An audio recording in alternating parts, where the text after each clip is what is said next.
আসসালামু আলাইকুম সম্মানিত দর্শক, সকল প্রকার কৃষক, তরুণ উদ্যোক্তা এবং কৃষিপ্রেমী বন্ধুদের জানাই হেল্প এগ্রো বাংলা চ্যানেলে স্বাগতম। আমার ভিডিওটা আপনারা যে যেখান থেকে দেখছেন, দেশ এবং দেশের বাইরে থেকে, প্রবাস থেকে, বিশ্বের যে কোনো প্রান্ত থেকে। তো এই জমিতে দেখতে পাচ্ছেন যে পেঁপে গাছ, আর মাটি যে আছে, মাটিগুলো চুনার মতো সাদা ছিল। যেহেতু এটা আপনার এই ফেব্রুয়ারি মাস চলে আসছে, মাটি একদম চুনার মতো সাদা হয়ে যায়, তাপমাত্রা বেশি শুকায় যায়। কাজেই কিন্তু এখন সেচ ব্যবস্থাটা খুবই দরকার। সেটা হোক বা ছোট চারা গাছ, বা বড় গাছ, বা 1 বছর বয়সী গাছ। এখন এই মুহূর্তে আপনার গাছের গোড়ে পানি দিতে হবে বা ঢালাই সেচ দিতে হবে। তো এই দেখেন, সেচ দেওয়ার পর হয়েছে কি, পুরা আপনার জমিটা সমান পরিমাণে পানি যে দেওয়া হয়েছে, পানিটা পাওয়ার পর কিন্তু গাছগুলো একটু সতেজ হয়ে গেছে, ট্যারট্যার করছে তাপমাত্রার কারণে। আর এই সেচটা বিশেষ করে আপনার এই দুপুরবেলা বা সকালবেলা দেওয়া যাবে না। জানেন যে তাপমাত্রা অনেক বেশি, এখন দিন যাবে তাপমাত্রা বাড়বে। আর এখন থেকে ফেব্রুয়ারি মাস শুরু হয়েছে, আমি আগেও বলছি যে ভিডিওতে, এখন অনেক বেশি সেচ দিতে হবে, মাসে 2 বার সেচ দিতে হবে 15 দিন পর পর। তবে আপনার বাগানটা ঠিক থাকবে, দ্রুত গাছ মোটা হবে। এটা একটা মোটাকরণ পদ্ধতিও, যেহেতু আপনার শাহী পেঁপে গাছ এক জায়গায় 3, 4, 5টা করে থাকে, কাজে একটু চিকন হয়। এই জন্য গোড়া মোটা করার জন্য পানি দরকার আছে এবং মিনারেলের অভাব আছে। তাই আপনার এখন যথেষ্ট পরিমাণে পানি দিতে হবে গাছে। তবে গাছ আপনার এই সতেজ থাকবে, সূক্ষ্মতা ভাব থাকবে না। আর যদি পানি না দেন, মনে হবে টলে যাইতেছে গাছ, একদম মরা মরা অবস্থা।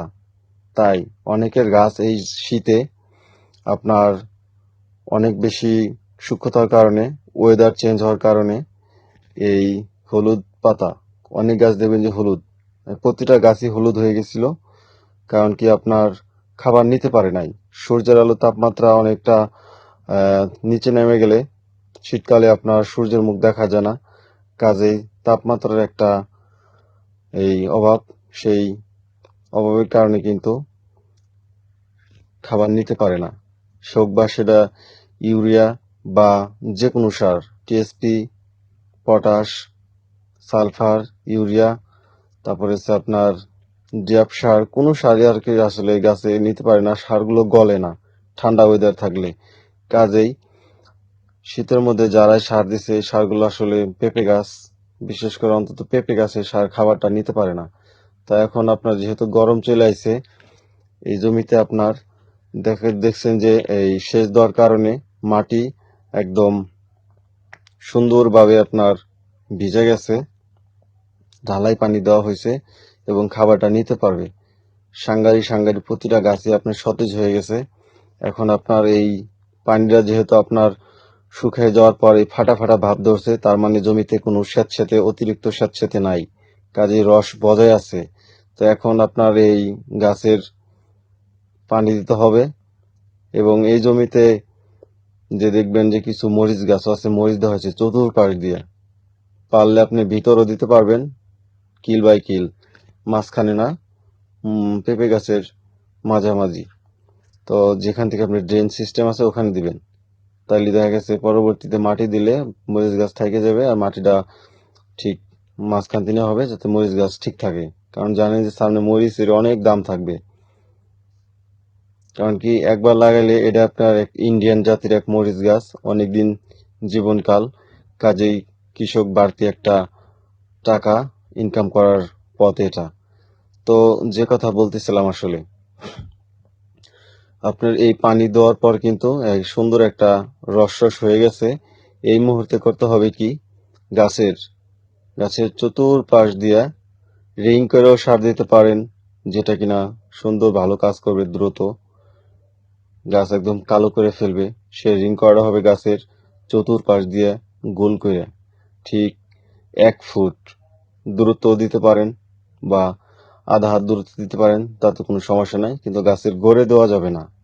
তো যদি ঠিক এভাবে দেন, রিং করে গাছের চতুর্পাশে দিবেন, 1 স্কেল বা আধা দূরত্বে দিবেন, 1 বিঘে দূরত্বে দিবেন। দেওয়ার পর সুন্দর করে একটু খোঁচাও দিতে পারেন, যাতে সারটা দ্রুত কার্যকর করে। তো এই পন্থায় আসলে গাছের একটা যত্ন, যেটা কিনা আপনার দ্রুত বৃদ্ধি পাবে এবং খাবার নিতে পারবে। তো এটা করতে হবে। এটা না করলে আসলে গাছ ভালো থাকবে না। এটা একটা খাবার। শীতের পরে এই খাবারটা আপনারা দিতে পারেন ঠিক পানি জমিতে দেওয়ার পর। অনেকে করে কি জমিতে সার দেওয়ার পর পানি দেয়। সেটা দিলে হবে কি মাটিটা সূক্ষ্মতা শুকনা। সেই শুকনা মাটিতে গাছ খাবার নিতে পারে না। পানি দেওয়ার পর ঠিক এরকম একটা ফাটা ফাটা ভাব হবে, কিন্তু নিচে রস আছে। ওই মুহূর্তে ঠিক গাছে গোল করে সারটা দিবেন। খুব যথেষ্ট পরিমাণে খাবার নিতে পারবে, সুন্দর হবে। পরবর্তীতে ওই মাটি এই মাঝখান থেকে উঠাইয়া রিং করে ঠিক একই নিয়মে যেখানে সার দিচ্ছেন ওই সারটাকে গোল করে ঢাইকে দিবেন। তো এটা একেবারে দ্রুত কারেন্টের মতো কাজ করবে।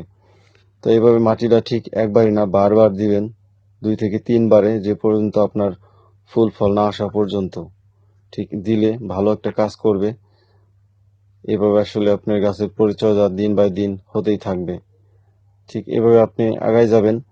বাস ঠিক এই সেচটা দিতে হবে প্রতি মাসে একবার করে, যেটা কিনা আপনার খুবই খুবই উপকার।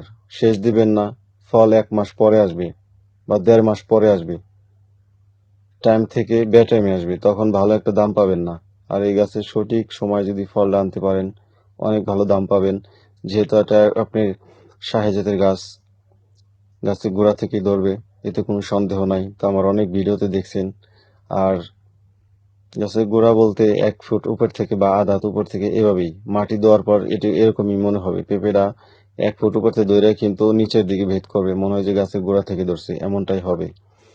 আর যেহেতু এখানে আপনার 4-5টা করে বা 3টা-4টা করে গাছ আছে, যেই কিনা আপনার স্ত্রী পুরুষ বুঝতে পারবেন, তখন একটা গাছ রাখলে গাছ মোটা সুন্দর হবে।